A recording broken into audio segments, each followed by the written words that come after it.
Muy buenas noches, bienvenidos a Depredadores. Aunque en todos nuestros programas la sangre ocupa un protagonismo indiscutible, la sesión de esta noche resulta especialmente dura. Y es que vamos a hablar de Andrei Chikatilo, llamado el carnicero de Rostov, un caníbal asesino de niños que asoló una región de Rusia durante bastantes años. Finalmente pudo ser detenido. Comenzamos.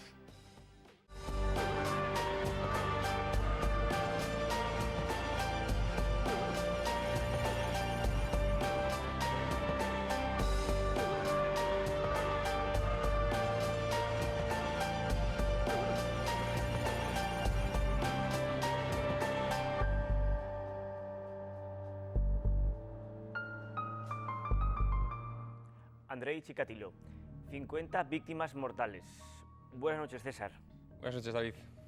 Una velada más, recordando rastros sangrientos. Si hubiese que establecer un ranking de los monstruos que hemos estudiado en este programa, uno tiende a pensar que Chikatilo quizá ocuparía en el podio la medalla de oro, o por lo menos la de plata, porque más de 50 víctimas mortales, mordidas, asesinadas, como tú luego explicarás. ¿Qué opinas? ¿Estamos hablando de un auténtico recordman o...? Es muy discutido ese primer puesto, no obstante, sí que en los análisis de canibalismo ruso hay múltiples casos y este es uno de los más señalados, el más famoso posiblemente. Anda, ¿y Rusia? ¿Y por qué Rusia esa terrible tradición? Sí, parece que proviene de los tiempos de hambruna de Ucrania, de los principios de los años 30, durante la época en que gobernaba Stalin.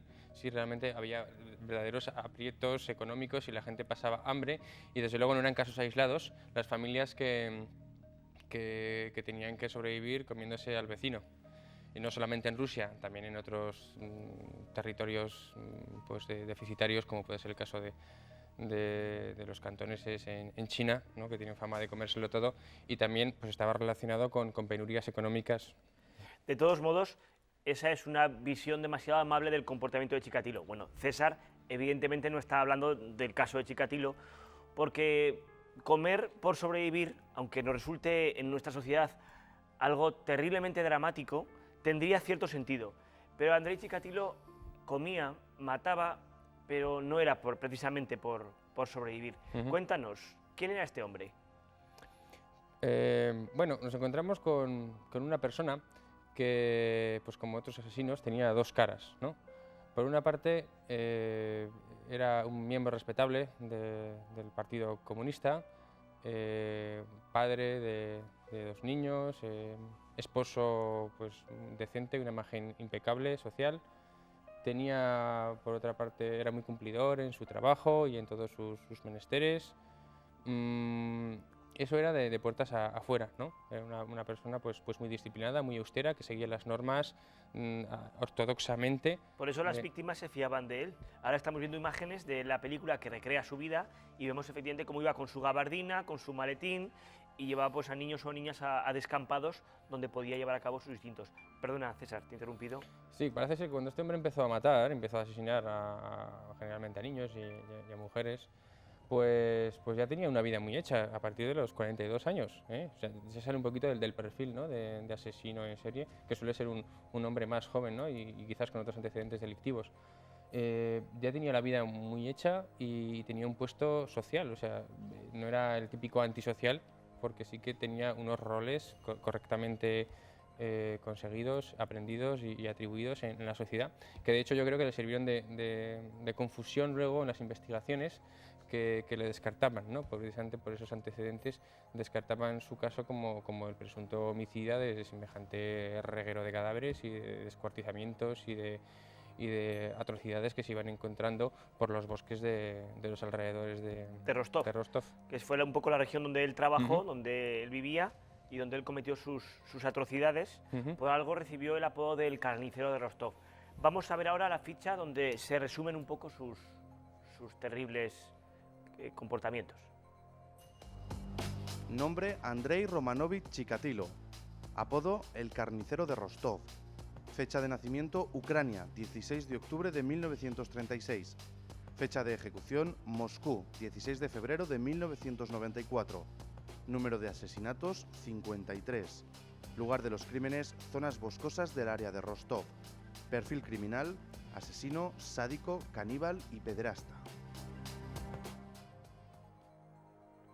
César nos ha hablado un poco de la vida de Andrei Chikatilo cuando ya era un hombre adulto, con su familia y, como muy bien ha dicho el doctor, pues ya un hombre de cierta posición. Interesa saber, puesto que ya cuando ya está asentado en la sociedad, ya está cometiendo este tipo de atrocidades, quiere esto decir que la causa, que el origen, tiene que estar antes situado. Por eso interesa estudiar la infancia de Andrei Chikatilo. ¿Qué nos puedes contar sobre esa adolescencia, esa infancia del niño Chikatilo? Sí, pues hay hechos clave, ¿no? Aparte de decir que nació pues en un momentos de máxima pobreza. Su madre les contaba a él y a su hermana cómo su hermano mayor, Stefan, había sido raptado y devorado por unos vecinos. Quiero decir, eso ya nos hacemos una idea. Eso lo contaba la madre. Eso les contaba la madre. Entonces, lo cual parece que no resultaba demasiado insólito. De niño era un niño con ese perfil que hemos visto en estas ocasiones, de difícil socialización, que era tímido, introvertido, muy acomplejado. De hecho, tenía una gran miopía, no veía bien y eso le acrecentaba su inseguridad en sí mismo. Tenía más suerte con los estudios, sí que era un buen estudiante, resultados académicos, los profesores estaban satisfechos con él, pero no así sus compañeros, que frecuentemente le humillaban y se burlaban, ¿no?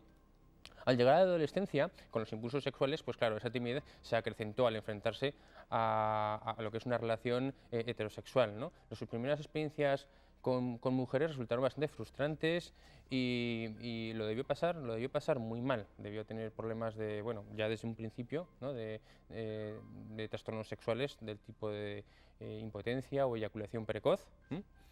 Y parece que anteriormente también tenía antecedentes, ahora que me acuerdo, como en otros tantos casos clínicos, ¿no? de enuresis nocturna, ¿no? O sea, de retraso en el aprendizaje de educación de los esfínteres, ¿no? Que hemos visto que es un rasgo común a muchos psicópatas, que desde luego, y a muchos pacientes, a muchos enfermos mentales, que es muy impreciso y que tiene que ver con un retraso en la maduración psicomotora y psicoafectiva.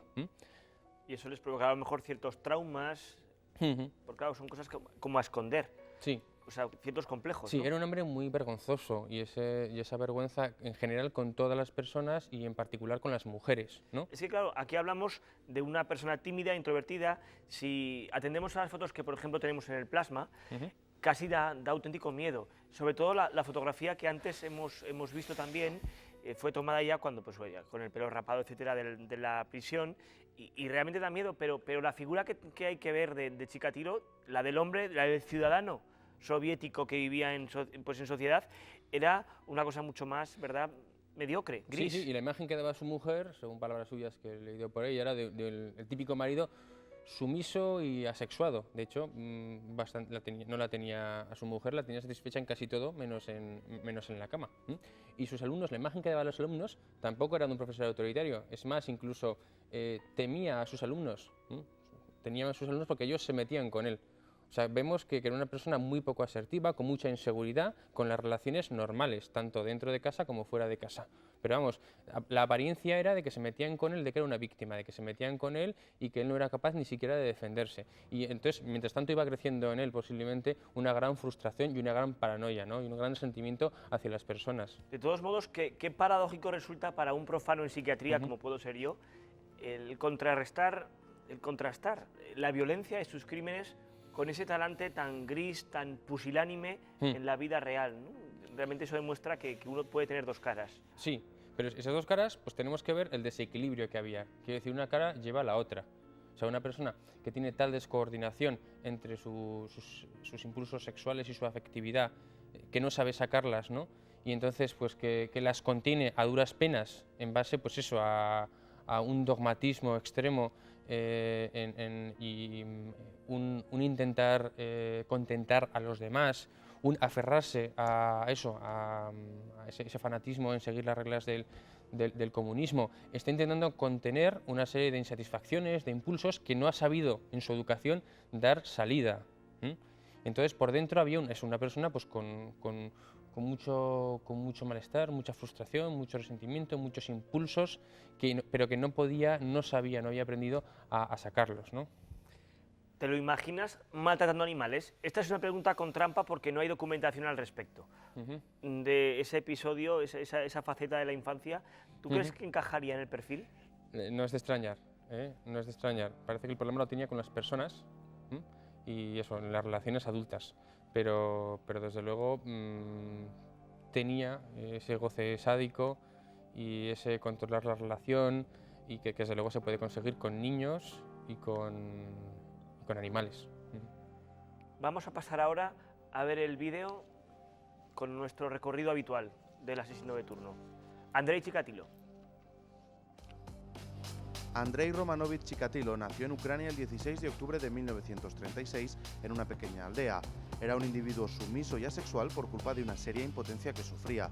A pesar de su problema, pudo encontrar esposa y tener 2 hijos. Era un marido de carácter estable y trabajador. Discreto, vivía con la rigurosa austeridad que corresponde a un verdadero soviético. Pero bajo esa apariencia gris se escondía un terrible asesino que torturó y acabó con la vida de 53 niños y jóvenes. Chikatilo elegía a sus víctimas entre las multitudes que se reunían en estaciones ferroviarias y en paradas de autobús. Con algún pretexto los convencía para que le siguieran a alguna zona boscosa. Una vez allí les infligía numerosas puñaladas, entre 30 y 50. Casi todas las víctimas sufrían la mutilación de los ojos. Entre ellas había muchos escapados de casa y retrasados mentales, pues se dejaban convencer más fácilmente y agradecían la ayuda económica que también les ofrecía. El 20 de noviembre de 1990 era detenido por la KGB y tras un proceso en el que fue sentenciado a muerte, se le ejecutó de un tiro en la nuca el 16 de febrero de 1994.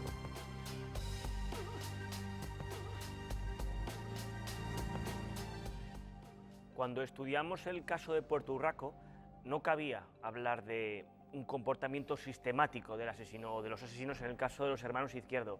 Nada que ver con Andrei Chikatilo, que es un auténtico depredador. Lo digo porque como tuvo unos cuantos años de comportamiento brutal, perfeccionó y desde luego fue muy fiel a una sistemática, a un modus operandi que además le garantizaba una eficacia bastante certera. ¿Qué nos puedes contar de ese modus operandi de Andrei Chikatilo? Completamente. Por motivos laborales, Chikatilo debía viajar a lo largo de la región.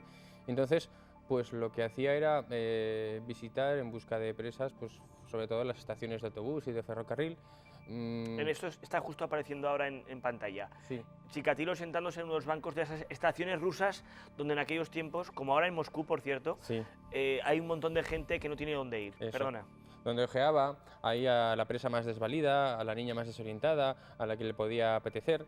Entonces, como pues era un hombre que tenía pues bueno, un buen trato, era una persona aparentemente inofensiva y que llegó a ejercer de profesor, o sea que sí que sabía hablar a los niños, tratar a los niños, y conseguía seducirlos o embaucarlos para que le acompañaran al bosque. Y bueno, pues una vez llegaba ahí, pues ya se hacía el amo de la situación. Generalmente, pues bueno, las víctimas pues eran débiles, difícilmente oponían resistencia y en todos los casos podía acabar con ellas y someterlas. Hablas todo el rato de niñas, pero creo, según tengo entendido, que incluso había niños entre sus víctimas. Sí, fue una minoría, o sea, pero sí que había niños.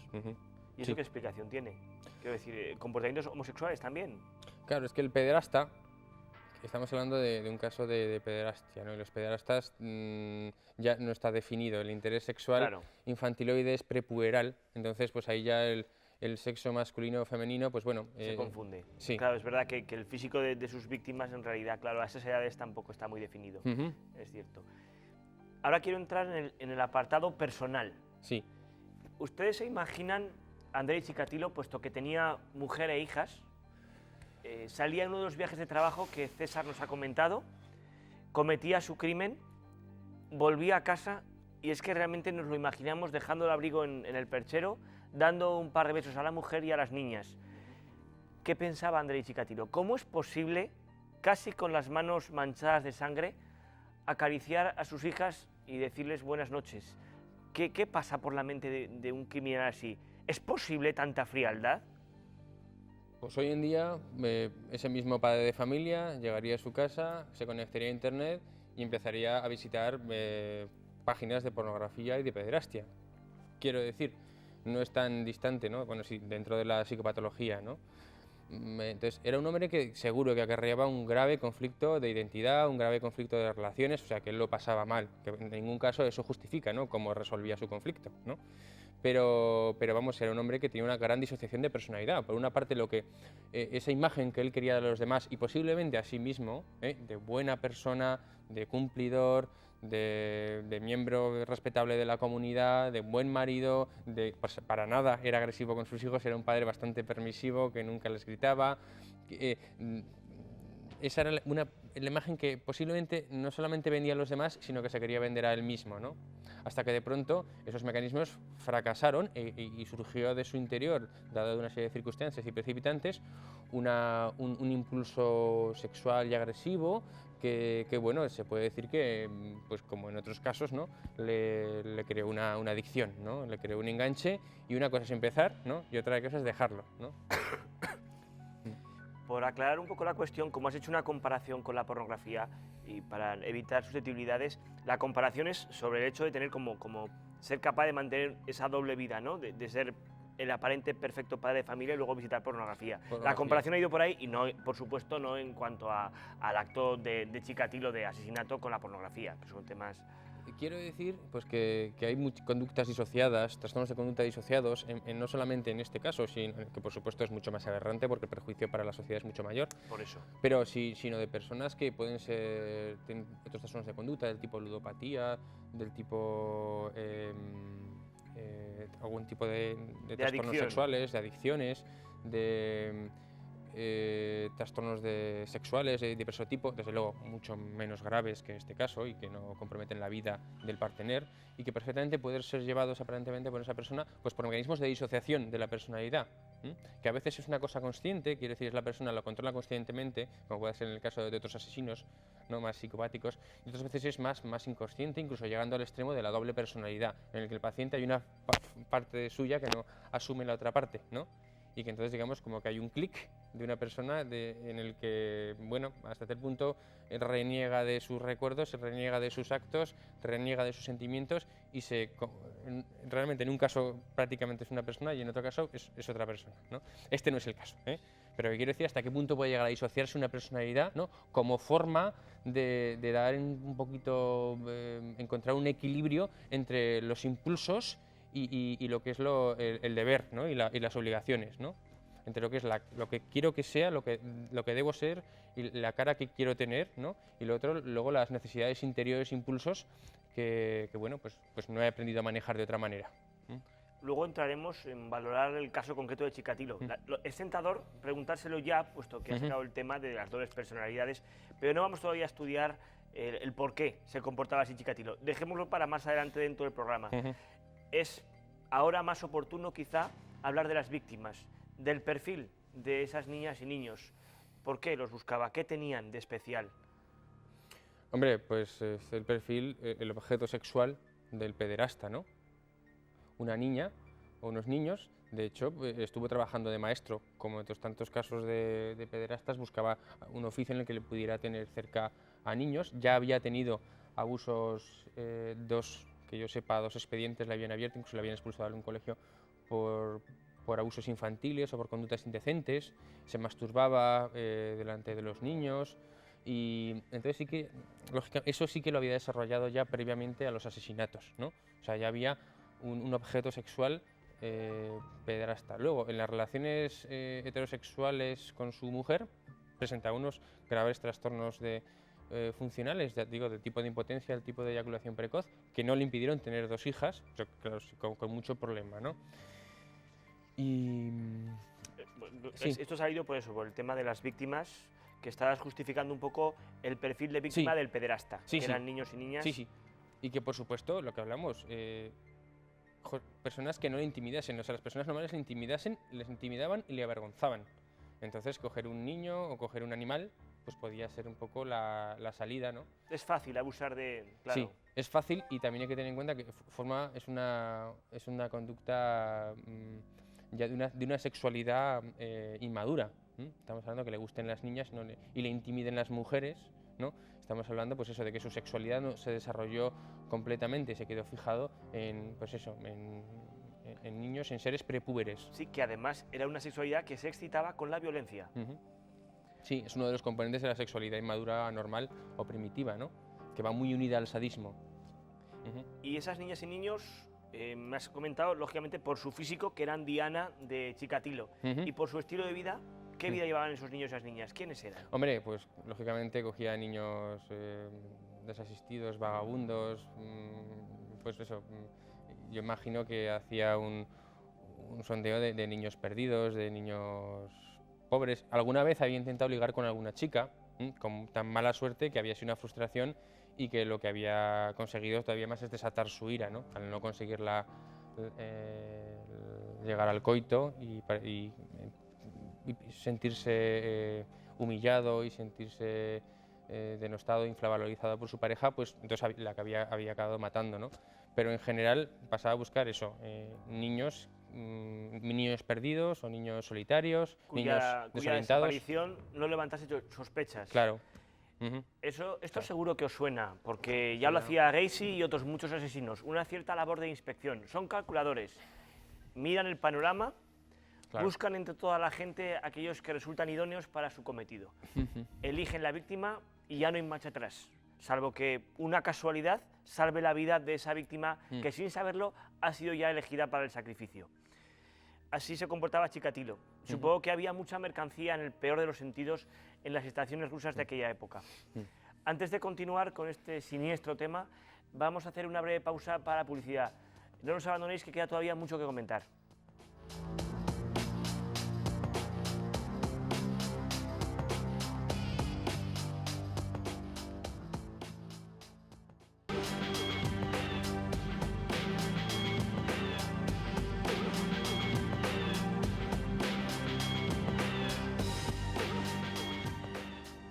Ya hemos hablado del perfil de las víctimas y ahora entramos en un aspecto más oscuro, más desagradable. ¿Qué hacía con ellas? Una vez que ya las había elegido, que las había convencido para que le acompañasen, cosa que en aquellos tiempos debía ser muy fácil porque tanto niño o niña abandonado pues que no tenía dónde ir, un adulto siempre ofrece como una especie de aspecto de confianza, ¿no? Una vez que conseguía su confianza, ¿dónde las llevaba y qué hacía con ellas? Bueno, pues las llevaba para llevarlas al bosque. Y ahí, pues, por lo que hemos visto de lo que dicen de las autopsias, pues las apuñalaba repetidamente, hablamos de 30 o 40 puñaladas, las mutilaba, fundamentalmente mutilaciones sexuales, que llegaba a extirpar el útero pues, con la precisión de un cirujano. De hecho, incluso estuvieron bajo sospecha los cirujanos de Rostov. También, curiosamente, una firma de autor era el que les sacaba los ojos, les mutilaba los ojos.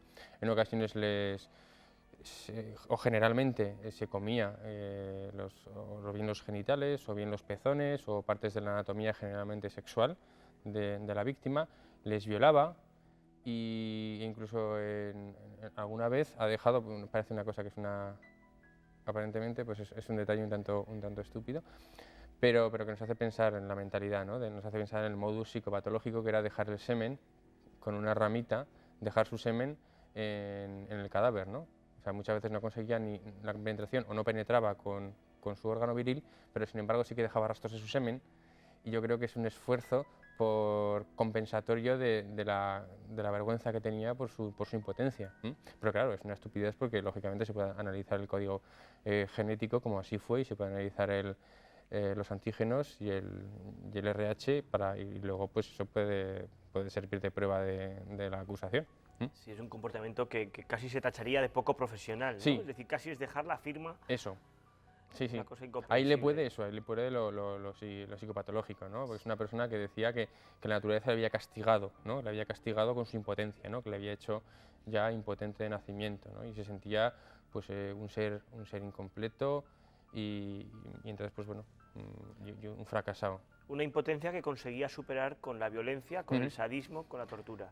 A ver, yo imagino que ya intentando hacer lucuraciones dinámicas de este hombre, intentaba compensarlo de muchas maneras, ¿no? Intentaba compensarlo, se entregó a los estudios y llegó a sacarse 3 títulos y bueno, pues eso tiene mucho mérito. Llegó a conseguir una plaza de profesor, llegó a conseguir una esposa, llegó a conseguir un puesto en la En sociedad. realidad es llamativo porque aunque era un infeliz, pero en Sí, realidad había conseguido Esas son un poco... formas de compensación, digamos, sanas, ¿no? De sublimación sanas de unos complejos, ¿no?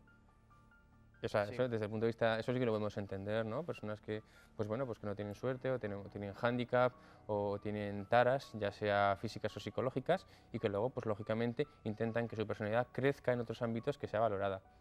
Y este hombre, pues así. Y llegó un momento en el que probó con el crimen, probó con el sadismo, porque también era sádico, o sea, no era sobre todo sádico, pero también era sádico. En las primeras veces que mató, que vio la sangre, se excitó como nunca antes se había excitado. Y entonces fue cuando ya se enganchó. Y ahí estamos en lo que es la conducta adictiva. La conducta adictiva que va más allá de la inteligencia, porque entonces este hombre, pues claro, se tuvo que dar cuenta que tarde o temprano, durante todos los años que estuvo haciendo esto, tarde o temprano, pues lógicamente su fin iba a ser el que le cogiesen y que lo ejecutasen, ¿no? Pero por ello no pudo parar. Pero él asumía ese riesgo porque era la única manera de experimentar placer sexual. Exacto. Una ausencia de límites peligrosa. Ujú. Me llama la atención porque además no es frecuente en muchos de los estudios que se han visto de otros asesinos en serie Sí, esa extraña firma de arrancar los ojos. sí. Porque en realidad ni siquiera tiene una finalidad ni sexual ni nada por el estilo. ¿Qué explicación puedes encontrar a ese comportamiento al que fue muy fiel Chikatilo? Porque en realidad prácticamente todas sus víctimas aparecían siempre con los ojos desgarrados o arrancados. Pues es muy interesante, es un detalle muy interesante desde el punto de vista forense y psiquiátrico. Parece que la mirada de la otra persona, viva e incluso muerta, le provocaba una gran incomodidad, ansiedad. ¿Pero durante los abusos o después? Estoy generalizando, quiero decir, esta persona, o sea, ante ti, ante mí, ante su mujer, ante las personas cuando les miraban, era tan acomplejado que tenía inseguridad, era tímido, inseguro, tenía miedo y vergüenza de las personas, y mucho más en una relación sexual y con una mujer. Y entonces, realmente para desbocarse, necesitaba eso, que no le mirasen. Y claro, o no sentirse mirado, ¿no? Y no le bastaba con matar a la pareja, sino quitarle los ojos, ¿no? Fijaos el grado de perturbación que provocaba la mirada de este hombre, por eso podemos hablar un poco de paranoia sexual, ¿no? Pues habla de una fobia social extrema, llegando a la paranoia, en la que la persona es vista como amenazante, la cara que te mira es vista como amenazante, ¿no? Entonces tú no te puedes excitar si te están mirando y te están intimidando. Entonces la forma de excitarte es, pues eso, que no te miren y acabar con la otra persona, o convertirla en un objeto o en un títere. ¿Y qué opinas de esa tradición, esa especie de creencia que no responde a ningún fundamento científico, de que en los ojos de la víctima, una vez que ya está muerta, quedan de alguna manera grabada la escena que se ha vivido y por tanto eso puede delatar la figura del asesino? Porque eso sí que ha ocurrido en alguna ocasión, que el asesino pensaba que en los ojos de la víctima había quedado como una última impresión, una última visión, la del rostro de su asesino. ¿Eso crees que también podía haber algo de eso? Sí, hombre, ojalá pudiera ser así, ¿no? Entonces analizaríamos me refiero como finalidad de arrancar los ojos. Eso, como la caja negra de los aviones, ¿no? Que podíamos, los últimos fotogramas, ¿no? Que se registraron en esa retina. No lo sé si era por eso. Yo voy por el terreno que conozco, ¿no? Que es el terreno, bueno, lógicamente el terreno de las creencias. Yo no sé lo que creería este señor en su cultura, pero desde luego lo que te estoy diciendo yo, pues es un poco el valor que se da a la mirada del otro dentro de la psicopatología es fundamental, ¿no? O sea, lo que tú ves en la mirada del otro. Y este señor está claro que en la mirada del otro pues le producía mucha incomodidad. O sea, no podía conjugar estar con otra persona con darse satisfacción sexual. O sea, era una sexualidad, pues ya digo, mucho más primitiva, ¿no? Hombre, eso encaja con que en algunas de las víctimas las mataba directamente de espaldas. O sea, que eso justificaría un poco que él mismo no podía soportar ni siquiera en ocasiones la mirada inocente de un niño o una niña. Pasando a un terreno que no se corresponde con tu cualificación profesional, o sea, que te pongo en el aprieto de que contestes bajo una opinión puramente pues, libre, es el tema de lo que tardó la policía rusa en encontrar pistas convincentes sobre Chikatilo y en finalmente arrestarlo. Fueron unos cuantos años en los que una investigación más, por así decir, productiva, hubiera evitado bastantes muertes. Situándonos en esa Rusia todavía blindada al exterior, al capitalismo, profundamente comunista, todavía en momentos donde ya casi resultaba absurdo, ¿no? Esa convicción, pero ahí se resistían, ¿no? ¿Cómo crees tú que se puede hablar o justificar de una operación policial tan sumamente lenta? Pues parece que en parte lo que tú has dicho, los culpables eran los prejuicios ideológicos. No se podía contemplar, ¿no?, dentro del esquema... Perdona, volvemos a ver fotos que parecen no hablarnos de ese personaje mediocre e introvertido de Chikatilo. Pero insistimos en que efectivamente son fotografías tomadas ya en la cárcel y de otra manera, ¿no? Perdona, continúa. Pues eso, dentro de la que es la mentalidad soviética, pues cerrada, pues se podía entender el fenómeno del psicópata en serie, del asesino en serie, como un producto de la decadencia de la sociedad capitalista, ¿no? Entonces había una serie de tabús ideológicos y de frenos ideológicos a la hora de pensar de admitir ante la comunidad, de avisar a la comunidad, ante la propia ciudadanía y ante la comunidad internacional, ¿no?, pedir algún tipo de apoyo, de auxilio. Y viendo que tienen este problema, ¿no? Entonces de alguna forma se ocultó, y mucho más Máxime siendo uno de los sospechosos, Chikatilov, que era un miembro respetable del Partido Comunista, que lo llegaron a detener, y eso porque como no encajaba, y además las pruebas periciales, el líquido seminal, el semen, pues no correspondía en principio con el RH sanguíneo, pues lo dejaron suelto. Está claro que no se hizo bien, ¿no? No estaban acostumbrados a este tipo de casos, ni mentalmente ni en la práctica, ¿no? O sea, ni tenían la mentalidad para detectarlo, y por supuesto de eso se favoreció este depredador, ¿no?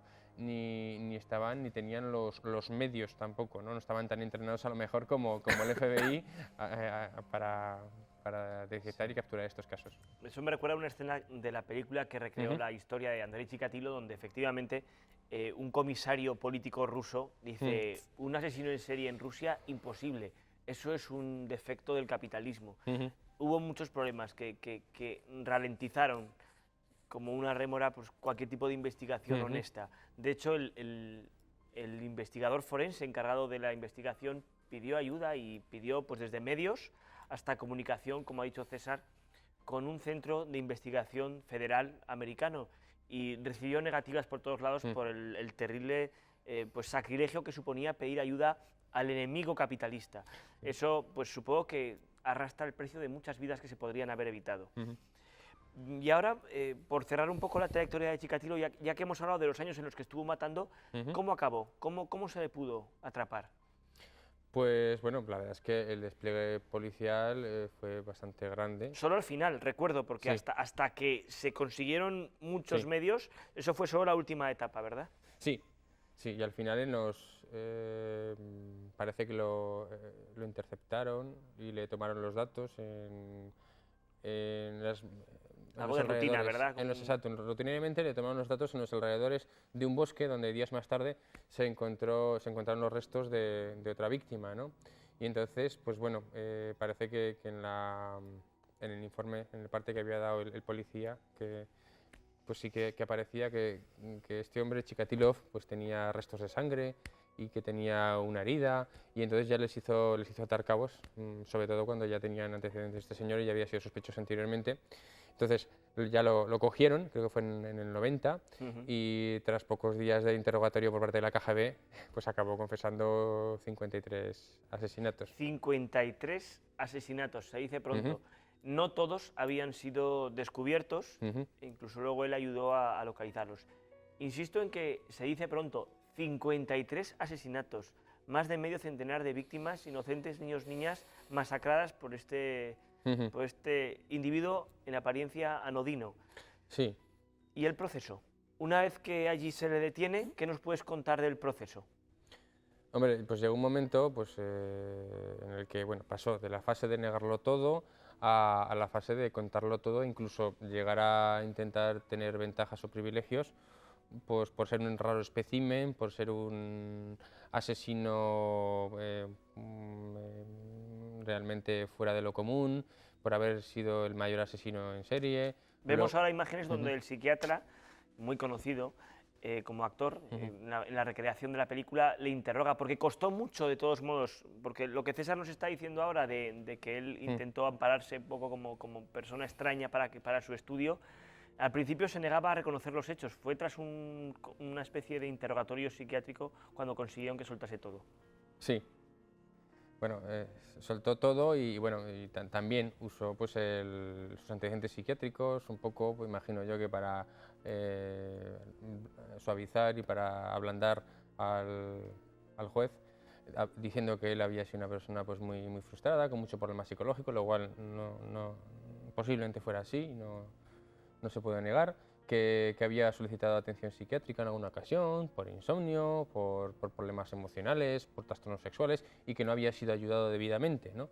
Luego imagino que de forma, pues como otros tantos asesinos, para responsabilizar a la sociedad y decir que él simplemente pues, es una víctima más, ¿no? Pero vamos, no consiguió lo que pretendía, ¿no? Y ahora la pregunta estrella. Ujú, Tú como psiquiatra especializado en trastornos de la personalidad, ujú, tu examen de Andrei Chikatilo, si tuvieras que hablar de él en un juicio, ujú. y ahora sí que queremos respuestas, por supuesto sabiendo que no tiene un conocimiento de campo en el sentido de que no ha estado con Andrei Chikatilo estudiándolo, por tanto, a la vista de los hechos, de la documentación, ¿qué nos puedes decir de Andrei Chikatilo? Pues yo en principio estoy de acuerdo con lo que he leído. Dijeron que era un sádico prudente, y es verdad, era muy prudente, era una persona temerosa, capaz de guardar todas las cautelas para encubrir su rastro y para mantener, vamos, para nada era impulsivo y para nada era arriesgado lo que hacía, con lo cual era muy controlado. Dijeron que era legalmente cuerdo, lo cual es verdad. O sea, quiere decir que esta persona pues, tuviera trastornos emocionales incluso graves, que podía tenerlos. Yo creo que tiene una base, lógicamente, de trastorno de personalidad, que la tenía, y luego se le complicó y tenía trastornos emocionales importantes, posiblemente del orden de la depresión, un poquito de la fobia social, un poquito de la paranoia, pero eso no quiere decir, o sea, que él tuviera esa enfermedad, no para nada le justificara para hacer lo que hizo. O sea, él, como cualquier otro enfermo, se dio cuenta de eso y podía haber elegido entre ponerse en tratamiento, poner los medios para cambiar, para que esto no fuera más, o seguir con ese comportamiento patológico y destructivo. Y claramente eligió llevar una doble vida y encubrir su rastro. O sea, Él supongo que daba por hecho a lo mejor. Bueno, es una pregunta que nunca te he Ujú. hecho. ¿Este tipo de asesinos conviven con la seguridad de que tarde o temprano van a ser capturados o ellos imaginan que su carrera puede no tener final? Ujú. Hombre, lógicamente seguro que hay en algunos sitios más, en este caso no lo sé, pero en el caso de Gacy sí que hay fantasías narcisistas de omnipotencia, de imputabilidad, de yo puedo hacer lo que me dé la gana, como en el caso de Bundy. Este no lo sé, este sí parece una persona más culposa, que posiblemente sabía que al final de sus días tendría su castigo, como así fue.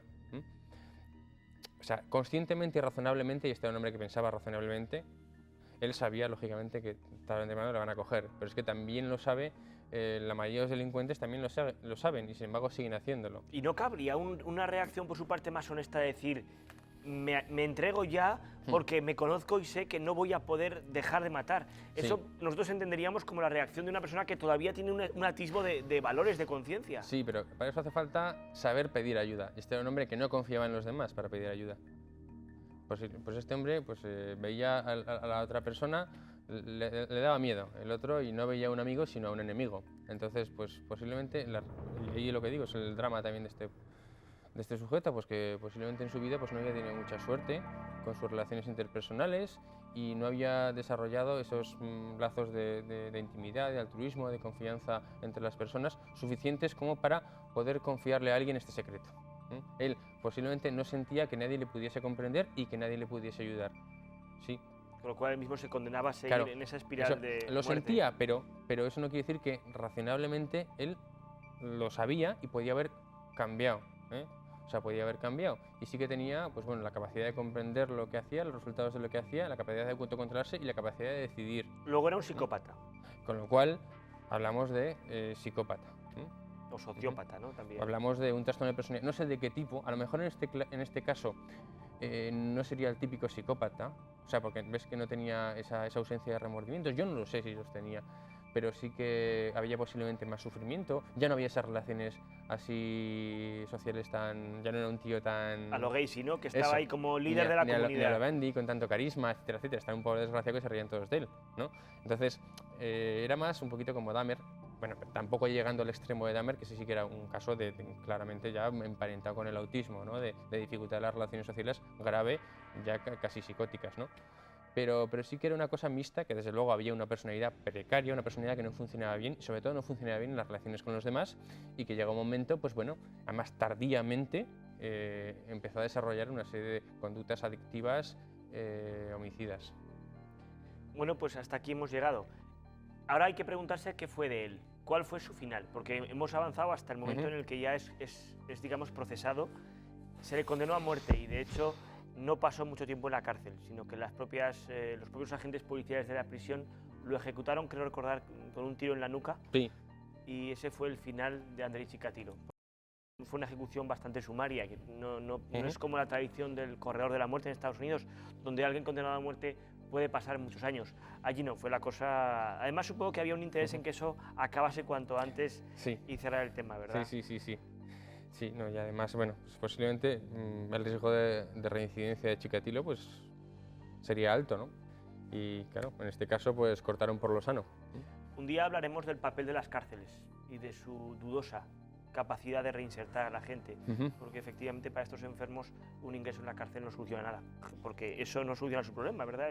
La reinserción en social es casi imposible. Y de todas maneras, en el caso de Chikatilo no sé si lo tuvieron, imagino que no, que lo tendrían apartado del resto de reclusos, ¿no? Yo sé que vamos, la imagen que tenemos es la en la jaula, ¿no? Ahí como si fuera un animal, como si fuera un mono, y que no compartía el recinto con otros reclusos. Yo imagino que alguien como Chikatilo sí que sería una víctima en la cárcel. O sea, sí, porque además, según creo que es tradicional, los crímenes contra niños, niñas y los sexuales están muy mal vistos entre los ciudadanos de las cárceles, ¿no? Por así decir. Sí, la valentía de Chikatilo además era con niñas indefensas. Allí Entonces, lo hubieran matado. Ahí posiblemente pues le habían hecho de todo. Bueno, César, muchísimas gracias una noche más por tus conocimientos, por tu visión del caso. Y por supuesto que seguimos contando contigo porque es necesario la presencia de un psiquiatra especializado en trastornos de la personalidad para intentar profundizar en el conocimiento de estos seres humanos como nosotros, pero que a veces realmente uno piensa que solo tienen esa apariencia humana, porque lo que hay dentro muchas veces pues parece imposible que pueda albergar un alma. Os recordamos también, acordaos, nuestro correo electrónico depredadores@ztv.com, porque podéis pues mandarnos comentarios, propuestas, todo lo que se os ocurra, y acordaos también que como siempre pues tenemos lo de las camisetas. Pues nada, lo dicho, muchísimas gracias, muy buenas noches y nos vemos la semana que viene.